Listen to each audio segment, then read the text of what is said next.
Continuing chapter 4 of part 4.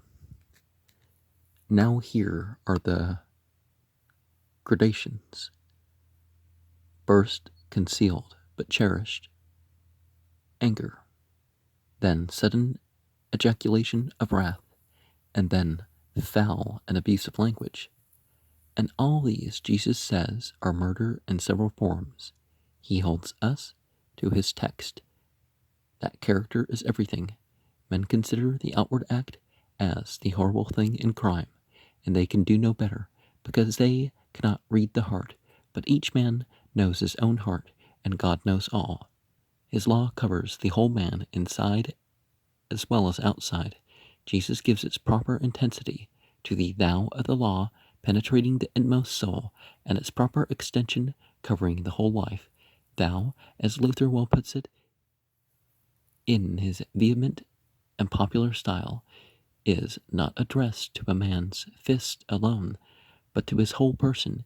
Indeed, if the fist were addressed, it would be an address to the whole person, for the hand could not deal the blow unless the whole person cooperated.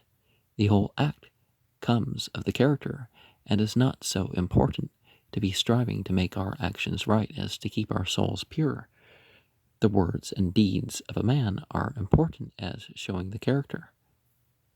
We may not interpret Jesus literally in this and his other speeches. It is not the use of raka and mora that is condemned, for they were sometimes used playfully, there being evidence that the latter, which is so harsh in its real meaning, was employed as a gentle nickname in the days of Jesus.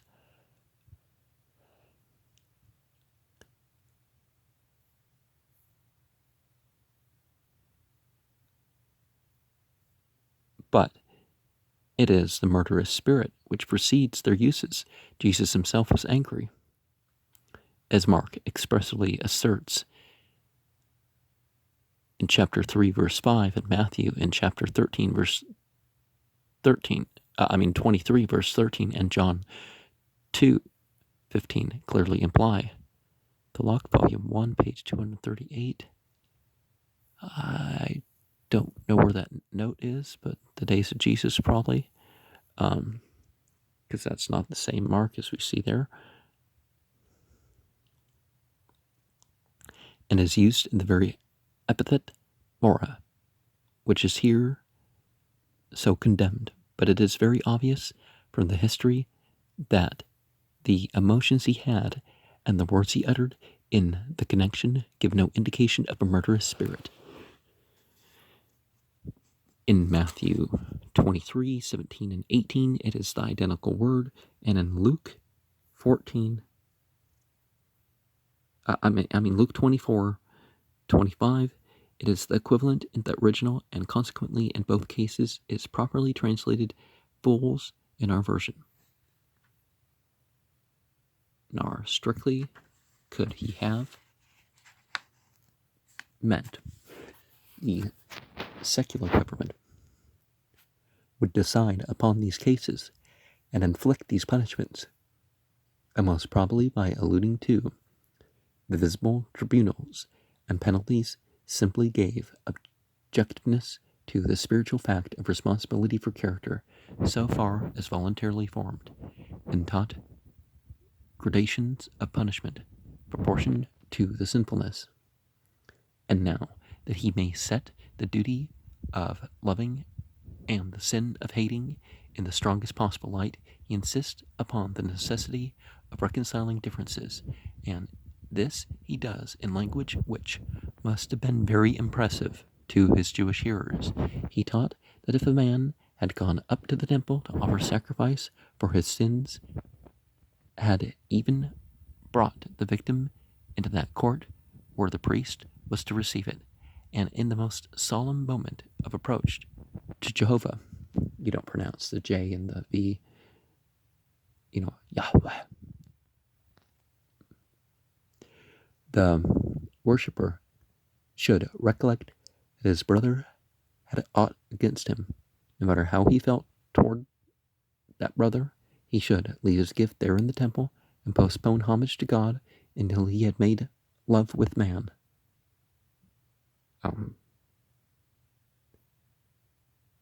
What? Yeah, that's not what they mean. They made peace with man, right? Perhaps the worshipper would recollect that he had given offense to his brother by calling him ugly names as Raka and Mara, Emptyhead and Ripple. His brother may have had occasion to have something against him in that case, until the bad feeling, which was mother to the bad words, be utterly flung from his heart, his worship would be an abomination to God. No, it wouldn't. It just might not be sufficient, was the point. Or there would be more important things than that particular act of worship to deal with. Hecatombs of slaughtered beasts would not please the eye of the Holy One of Israel if he saw malignity in the heart of the offerer. If the bad feeling has been cast out, then he must go and tell his brother, must let him know how changed his feelings are. But if he has never knowingly given offense and finds that his brother is embittered against him, let him go and do all that love should prompt to have that bitterness removed, and to effect a reconciliation.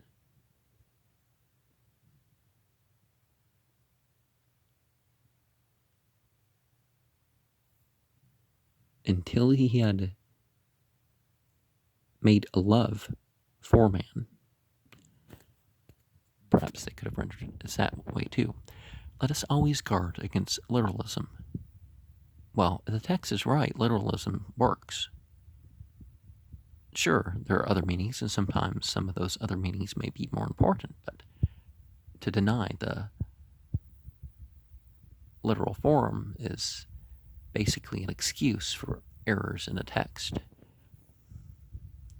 And see what the spirit of the words is, that he should literally go from the temple in Jerusalem, the journey of many weary days, to a distant part of Palestine to make a quarrel, cannot be meant any more than the postponement of reconciliation until the moment when the sacrifice is about to be laid upon the altar. Now, it's called Palestine by the Romans to insult the Jews, because Palestinians were their old mythic enemy, which was a slur. The Paleshtun, the Wallers for Tiamat, the Wallers for the she demon. It wasn't really what they were. It really wasn't the main religion of those people. There were religions like that, but anyways, instances of Pharisaic literalness occur to this day in the Christian church. Perhaps there are a few pastors who have not known communicants begin to feel uneasy about their animosities as the time for the Lord's Supper approached, postponing reconciliation to the very last moment before the sacrament, as if that were obedience to Jesus. He taught that the very moment you recollect that your brother has aught against you, even if that recollection should flash upon you at the Lord's table, be reconciled. Be sure that you are in a right mind about it, no matter how he feels. It does not suppose that one will come to the sacrament knowing that he hates his brother, or that, if his brother hate him, he has failed to strive to be reconciled.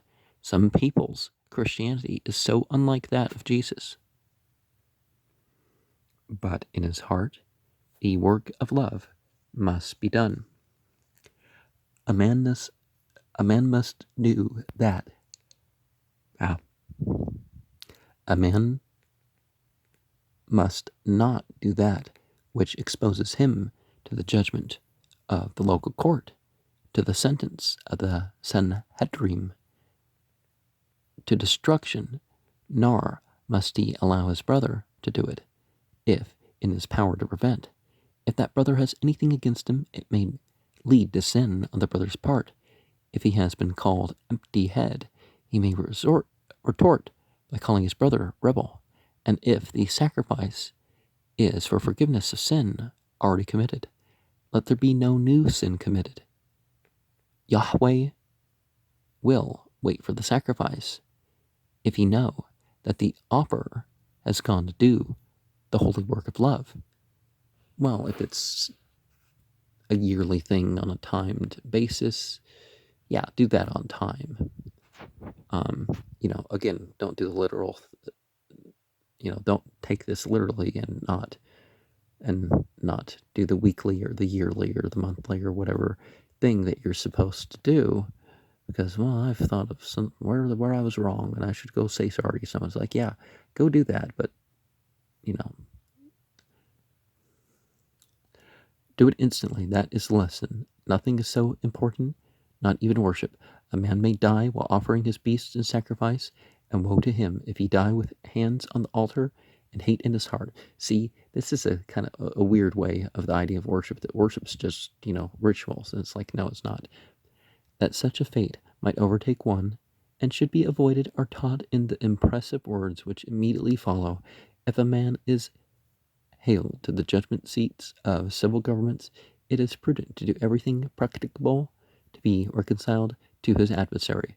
For if once the adversary should lodge complaint, and the case go against the accused, he may be cast into prison, and the inexorable judge, standing by his own decision, will not allow him to go free until he has paid the whole debt or met the whole claim in dispute. What is so important as regards the management of worldly matters is infinitely more important as regards character, the cultivation of love, the prompt discharge of the duties of love, lest death should come in and a man be cut off therefrom, and there be survivors who shall be injured in their character. These are the lessons.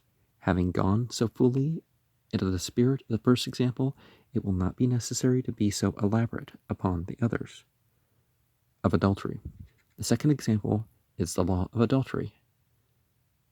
Yeah, why are you picking and choosing what laws you want Jesus to restore, and which ones that you want him to do away with, right? Oh, we can commit adultery because Jesus died for our sins, and no, that's not it. The law's done away with, so why we can murder and stuff? No.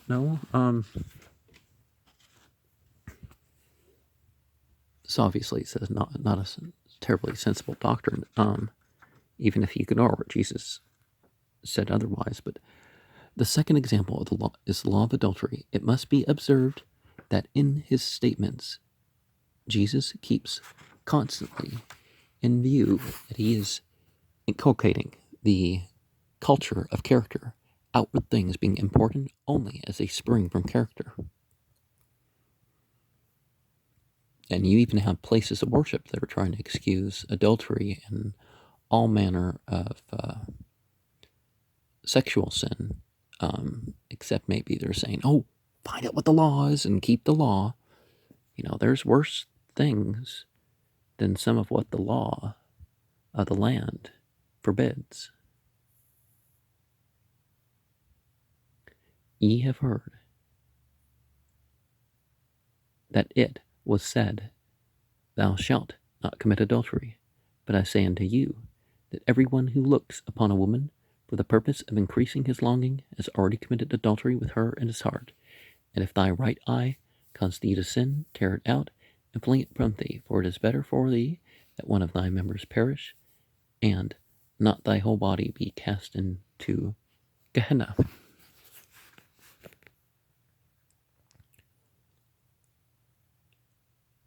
The mere indulgence of a natural appetite is a small thing, but the being so degraded, so lost to the claims of our fellow men and of society as to cherish the desire to invade the most sacred rights, that is horrible. That is the thing to be dreaded. And it is further to be observed that he sets the law in the right light. Pharisaism perpetually regards it as a burdensome restriction, which must be as much evaded as possible. Jesus teaches that our own personal interest lies in keeping the law sacredly. It is better for thee, or it is probable for thee, is a phrase showing that the individual who is to keep the law is to have the profit of keeping, You must not avoid adultery because it is going to be injurious to your neighbor, but because even to intend any such wrong is so damaging to yourself, and this is the pure and fine strain of all the teaching of Jesus. What is done in the heart hurts, and so he enjoins such self-denial as it shall lead to the renunciation of whatever is loveliest in our eyes, and the nearest to us, the most beautiful and the most useful friends we have, if, holding them near us, they lead us to commit such offenses against ourselves. Of course, the words of Jesus are not to be taken literally. Well, that's very convenient, but for in that case, the member of the body would be considered the sinner and not the soul that is in the body. No, it's drawing the analogy. It's better that this would happen than that.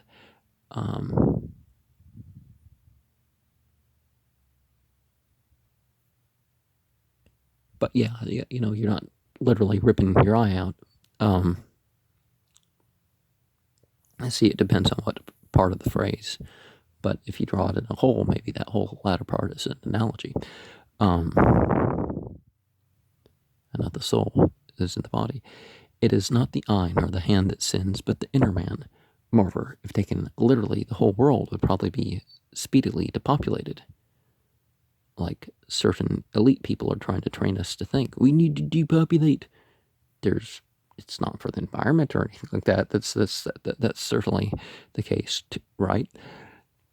This strong hyperbolic expression of Jesus seems to find its rational interpretation as we have given it of divorce.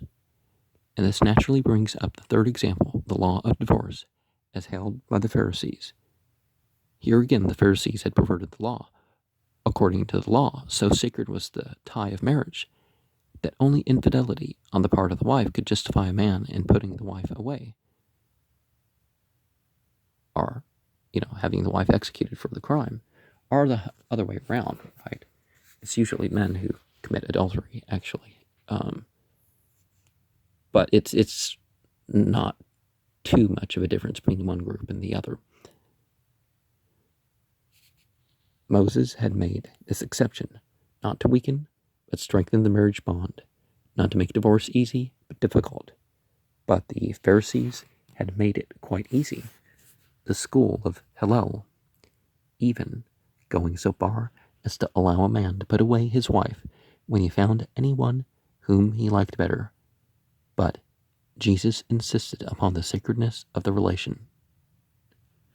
It has been said, if any man divorce his wife, let him give her a writing of divorce. But I say unto you, that whoso divorces his wife, except for reason of uncleanness, causes her to commit adultery. And whoso shall marry a divorced woman commits adultery. No. But the fact that it includes other uncleanness, that's suitable too.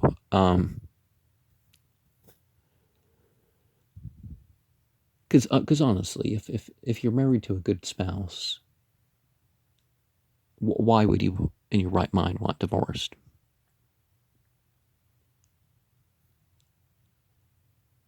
His teachings, any divorced man is disgraced. Either he had committed some sin, or his wife, who thus disgraces him. And a woman who is divorced from her husband, except for his sin, is not at liberty to marry. If she marry while he lives, she is an adulteress, and the man who marries her is an adulterer.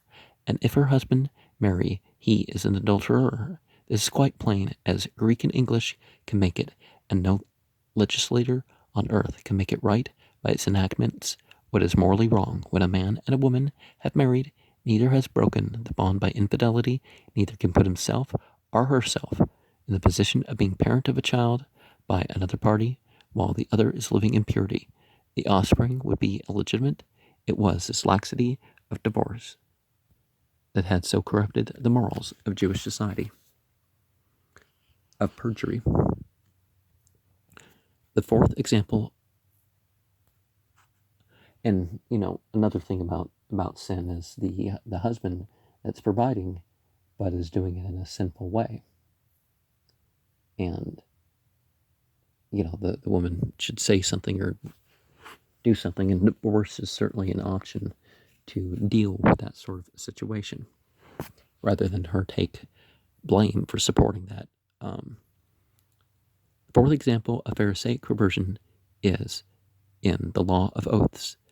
Their gloss was that if the name of Yahweh was omitted, the oath was not binding, and so they swore by their heads, by Jerusalem, by the temple, by heaven, and by earth. And ye have heard that it has been said to the ancients, Thou shalt not swear falsely, but shalt perform thine oaths to the Lord. Well, Lord is not the right word, but, Yahweh. But I say unto you, swear not at all, neither by heaven, for it is the throne of God, nor by earth, for it is the stool of his feet, neither by Jerusalem, for it is the city of the great king, nor shalt thou swear by thy head, for thou canst not make one hair white or black, but let your word be yes, yes, no, no, for what is more than these is from evil.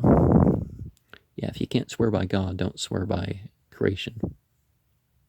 But creation is reflective of God's power, so be careful of how you address creation. But Jesus taught that both perjury and blasphemy were to be avoided, and that the latter could not be evaded by the employment of petty oaths, and the former was not avoided by making false statements under a form of oath from which the name of Yahweh was omitted. He plainly teaches his disciples to avoid all forms of oaths in conversation and simply to make a distinct, decided affirmation based on knowledge or deliberate conclusions of the mind, saying so simply, so intelligently, so firmly, yes or no, that would satisfy the hearer quite as much as any oath could. He could not have intended to forbid the use of civil oaths, as he himself paid respect to them, at least in one instance. See Matthew 26:63, as we shall find. But the tenor of his teaching certainly is adverse to the multiplication of civil oaths and the frequency of their employment. A man of truth may be trusted when he makes a deliberate assertion, a liar not even when he takes a solemn oath. Precision and firmness and simplicity, first in thought and then in language, are commended by these teachings of Jesus. Now, this thing where you don't believe people just because they say something, that's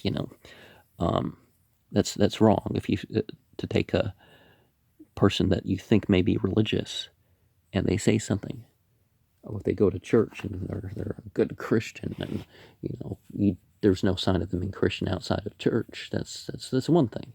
But somebody who practices their religion, regardless of whether people are there supporting it or whatever, that becomes straight up a wrong on the part of the person doing it. A revenge.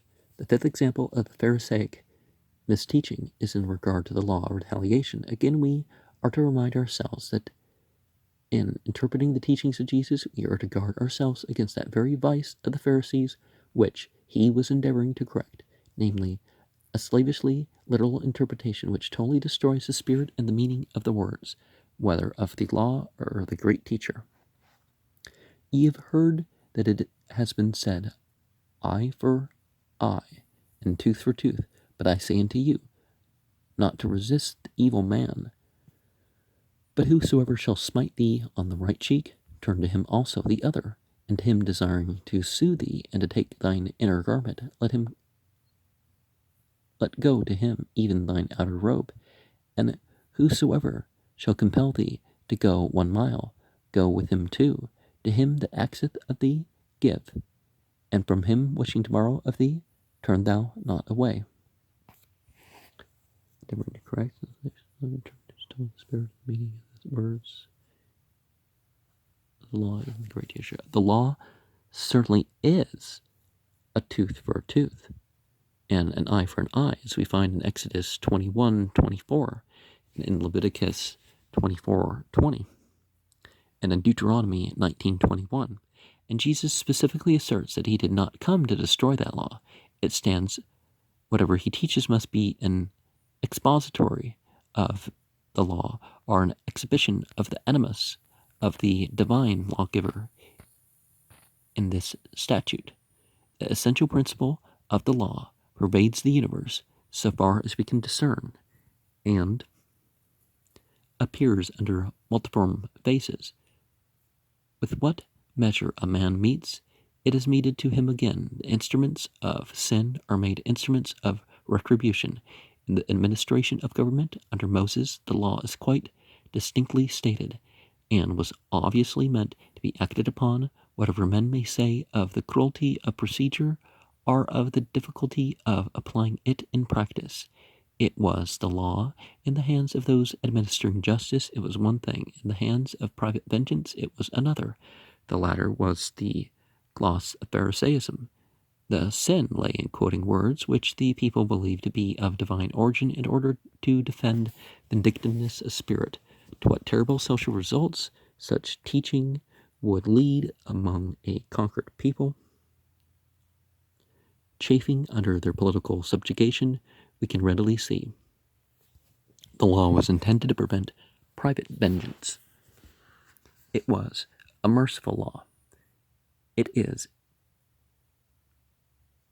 advised the offender in advance of what he might expect. It would thus deter him. It kept the offended party from taking vengeance into his own hands by assuring him that up to the exact line of retaliation, the punishment of the offender would be carried. Against the wicked gloss of the Pharisees, Jesus places his interpretation of the spirit of the law.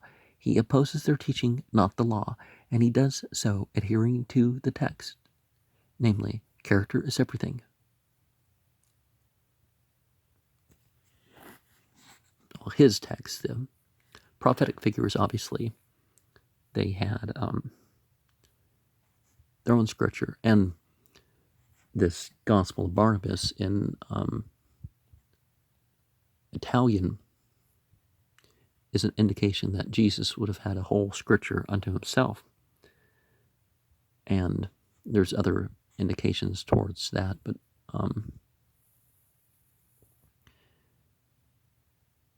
and it would have originally been 19 chapters, as, I mean, not the Gospel of Barnabas, but other stuff, right?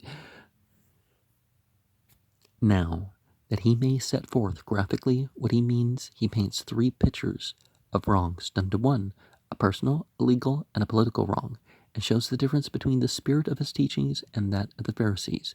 In the first place, there's the instance of a personal assault in a form exceedingly aggravating, a rap upon the right cheek. A Pharisee standing by says to the person struck, "Hit him on his right cheek." "No," says Jesus, "do not hit him at all, and rather than indulge a vindictive spirit, let him strike you upon the other cheek. Leave correction to the law and vengeance to Yahweh." Well, actually, one of the things there is that it indicates, it indicates who the oppressor is, right? Who did the aggression. And it becomes clear to any court that would, so indicate it, right? So deal with it. This is what Jesus meant, and so far as I can see, nothing more was meant. To take his dramatic language for the terms of a statute is absurd as criticism, and is utterly impracticable in ordinary life, and if attempted to be practiced literally, would break up society as effectually as the private vengeance sought by the Pharisees. It would invite outrage and embolden cowardly villainy. People who break the law need to realize definitely that there's going to be consequences they're going to have to deal with of various sorts. So, yeah. Jesus never did so in practice, and it were unjust to all the fine sense of right which elsewhere appears in his teachings to suppose that he uttered in theory what he abandoned in practice. In John 18, verses 22 and 23, we see how Jesus behaved under precisely those circumstances stated here, and that behavior must be the best comment on this text. When an officer struck him, he neither took vengeance nor literally turned about inviting a repetition of the indignity, but solemnly expostulated with him in the presence of the high priest. This teaches us how to interpret the next case. Is a man by his behavior to solicit the repetition of a legal wrong as well as of a personal attack? Certainly not. But rather than have a wicked, revengeful spirit, if a man sue for your shirt, give him your coat. In the mention of these garments comes out again, as it so frequently does, that characteristic in the style of Jesus which made him a popular, while he was a profound teacher, namely calling things by their plain names and taking all his illustrations from things so open and familiar. Well, maybe he was more popular than the early Christian church that Paul and Simon founded, but the popularity of Jesus would have been nothing compared to what is usually said, unless you're talking about Apollonius Christ or Barabbas, which wouldn't have been the Messiah part.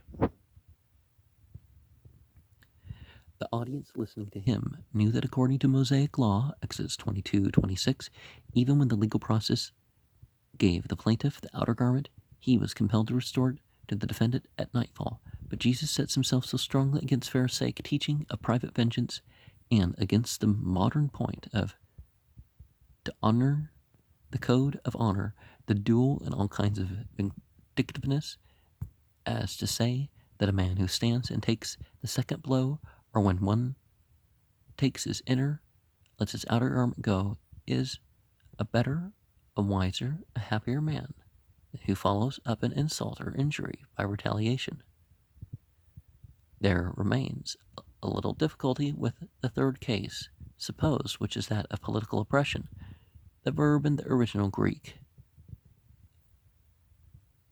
agarusai, comes from a Persian word, angaros, signifying a mounted courier, such as were kept ready at regular stages throughout Persia, according to a postal arrangement instituted by Cyrus, Kurash the Great, Zulkarnain, as the Bible calls him, or Xerxes. In the Codex Sinaiticus, the word is engraisa. Greek historians assign the origin of the postal system to both these kings. For descriptions of the system, we see Herod 898 and Xenophon Cairo. I don't know what that, but 8, 6, and 17. They were authorized to impress into the king's service for the transmission of intelligence, not only the horses, but the persons of the king's subjects.